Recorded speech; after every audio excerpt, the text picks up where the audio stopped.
you start hitting a certain grade where it's not about learning to read anymore, you have to read to learn and access information in a whole host of other things. If you don't get the right intervention for dyslexia, you're being held back not just in reading, which is bad enough, but in every other subject area. So you have these kids who want to learn, who are very bright, who are now held back from subject content in all areas. With a lot of the young people I work with, they will often say that they feel stupid, they feel dumb, they feel inferior. And this does not take long. It takes a very short amount of time when you recognize yourself as someone who is putting in a tremendous amount of effort and is not getting the results that clearly the person next to you is getting. This does not take years and years to build up. It could take a month. It could be one experience where these people feel this way. When you feel less than, your whole self-esteem starts to plummet.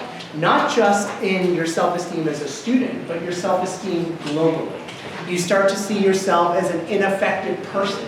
You start to see yourself as someone that other people probably won't like or be around.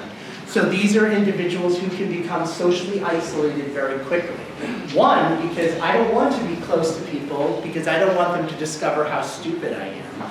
Two is, what do I have to offer? What do I have to bring to the table if clearly I can't give the output that I have?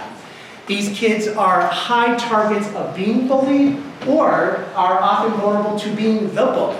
I remember being in 5th grade, and the sort of bully of my grade was a kid who was kept back 3 times. And looking back, it was no question that this kid had dyslexia. I mean, there's no question. I mean, just seeing what his experience was.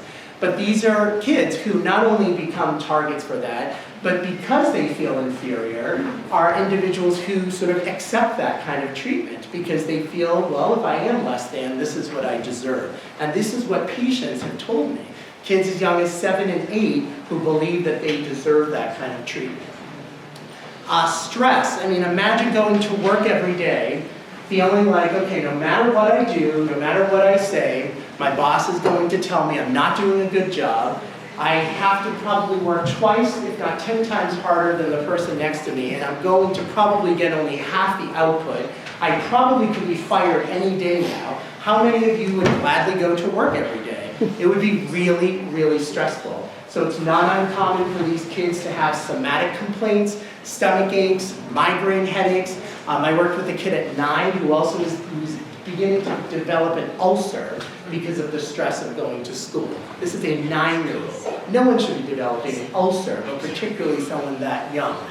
So this leads to just really severe school anxiety.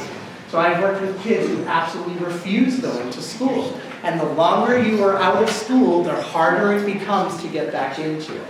So there's a very high rate of kids who are school refusal individuals that have learning disabilities. And then these are kids who have not given the proper interventions, especially when they're feeling so socially isolated, are at very, very high risk for dropping out of school.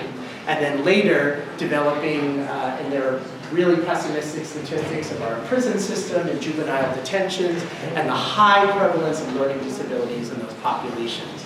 I see kids as young as 6 and 7 who are depressed. And by depression, I'm not talking about sadness. I'm talking about the lack of feeling anything. They feel empty, they feel numb, they feel like they have, again, nothing to offer.